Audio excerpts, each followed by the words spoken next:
I almost 25 the Mustang years ago. It was getting real dumb. I had 16 injectors, methanol, and I was just like headed down this wormhole. And something in my head was like, this is going to be a lot of work. And when you get old, you're going to have to cut that bar back out. And I was like, I think I'll just not. Yeah. Like the fastest it will ever go is 850. Okay, that's cool. From my understanding, it is still pretty dumb and still getting pretty dumb of like the amount that you've done into it. Not dumb, but like, a lot into it, the Mustang. Oh yeah, it's I think that if I had to like answer to someone that didn't understand this game we play, they would probably call me retarded. Because like the wiring, the paint, the engine is like, it's like Porsche money. Yeah. But I tell you, that car, I could say it sounds cliche or whatever, but the car changed my life because I was on a course of the same W-2 for 3 or 4 years straight. I wanted to start a family, and along came this dude that's like, hey, you want to go race this car with me? And going out and racing the car gave me exposure to a different knowledge base, the opportunity to learn, the opportunity to make friends out racing in a series, and then an opportunity to start a company. So that car doesn't owe me nothing. Yeah. You know what I mean? Like I'm happy to, it's going to eat 15 grand or so because the headers are a bit wrong and the transmission doesn't have overdrive.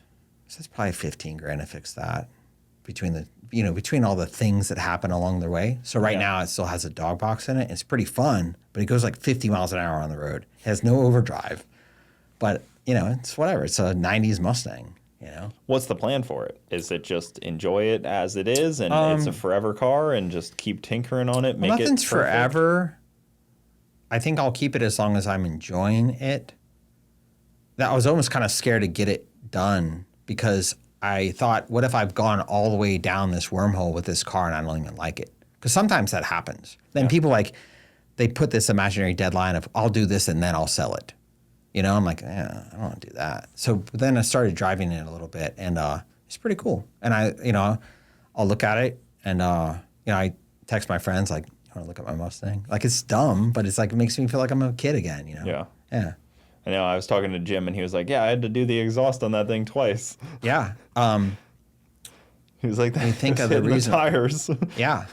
Because he said it was so low that he had to do the exhaust twice. Well, the exhaust goes under the axle, which is rare on a Mustang because it has an anti-roll bar, and it's mini tubbed, and it has a large tire, not too big, but pretty fat tire on the back of it, and the first dude that did the tailpipes, he was like super proud about it. I go, man, that looks like a G body. He goes, no, man.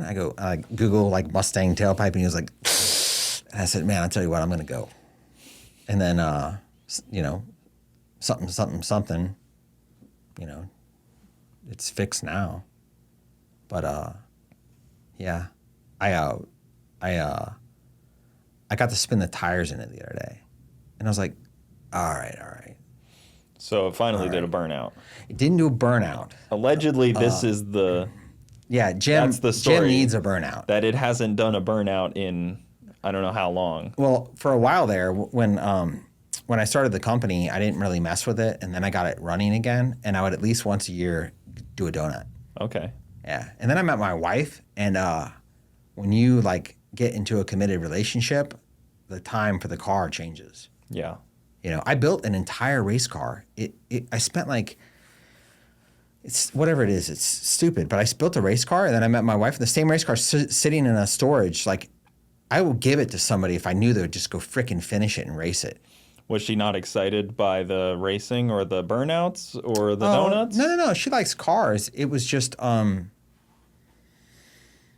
my life was before with through my 20s and 30s was like probably a lot of fairly reckless behavior when it came to women, because it was like, what's that one run like?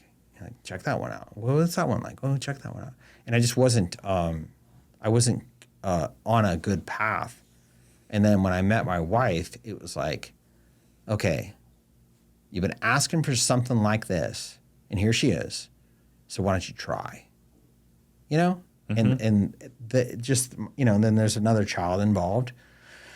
So the cars slowed down because the company is still eating a lot of time. You can only do so much. You know, if you have a family and a company and hot rods, something's kind of got to give. And then as you have a family, there's these cycles. You know, when your kid's 12 or 13, she or he may not want to hang out with you, and then you may go back to your hobbies until they come back into it. You know, their adolescent years are over, and now they want to be your buddy again. You know, like so it's a seasonal hobby. But for a while there, I just didn't have time for it, and I'm spoiled because I have my Supra. So it's like the Mustang, you know, wants to eat 20 grand. Like, Toyota just runs. And the Supra was a shop car in a way. Yeah, I mean the development-ish. Yeah, I did a lot of stuff with that car. You know, I built my favorite engine combinations. When someone says like, "What's your favorite engine combination?" I can say that's my favorite engine combination because I had them all. Yeah. You know, and what's your favorite turbo? Well, this is my favorite turbo. This is why. You know, like.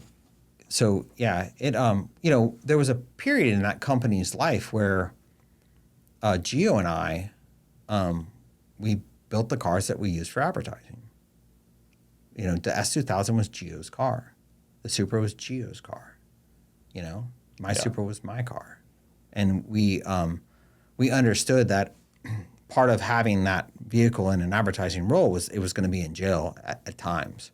But he wanted to go faster than I did, so my car didn't spend as much time in jail, but it did get worked on a good amount. Like there's a hole in my firewall where a turbine ejected.